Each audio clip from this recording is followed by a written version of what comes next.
प्रधानमंत्री नरेंद्र मोदी ने मंगलवार को लोकसभा में महाकुंभ और भारत की सांस्कृतिक चेतना पर संबोधित किया। उन्होंने महाकुंभ को देश की भक्ति, शक्ति, सांस्कृतिक विरासत और आध्यात्मिक चेतना का प्रतीक बताया। पीएम मोदी ने कहा कि जैसे अयोध्या में राम मंदिर प्राण प्रतिष्ठा समारोह ने भारत के उज्जवल भविष्य की झलक दी, वैसे ही महाकुंभ एक आध्यात्मिक और सांस्कृतिक चेतना को पुनर्जीवित करने वाला आयोजन है। इतिहास में कुछ ऐसे पल आते हैं जो आने वाली पीढ़ियों के लिए मिसाल बन जाते हैं। महाकुंभ सिर्फ एक धार्मिक आयोजन नहीं, बल्कि भारत के आध्यात्मिक और सांस्कृतिक चेतना को जागृत करने वाला पर्व है। प्रधानमंत्री ने महाकुंभ में श्रद्धालुओं के उत्साह को देखते हुए कहा कि प्रयागराज में लोग मैं नहीं हम की भावना से पहुंचे।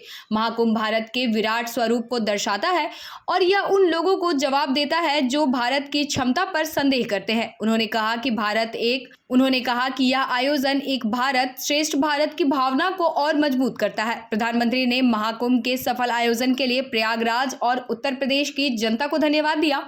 उन्होंने कहा कि यह आयोजन भारत की एकजुटता और शक्ति को पूरी दुनिया के सामने प्रस्तुत करता है।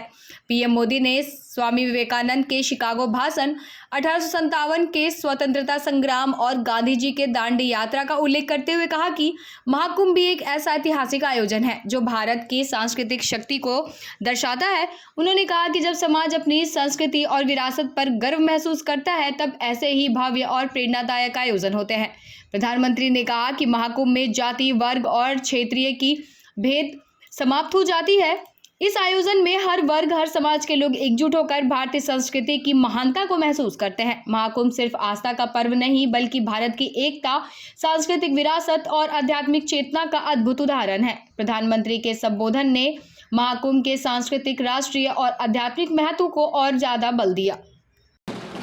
आदरणीय अध्यक्ष जी, महाकुंभ में हमने हमारी राष्ट्रीय चेतना के जागरण के विराट दर्शन किए हैं।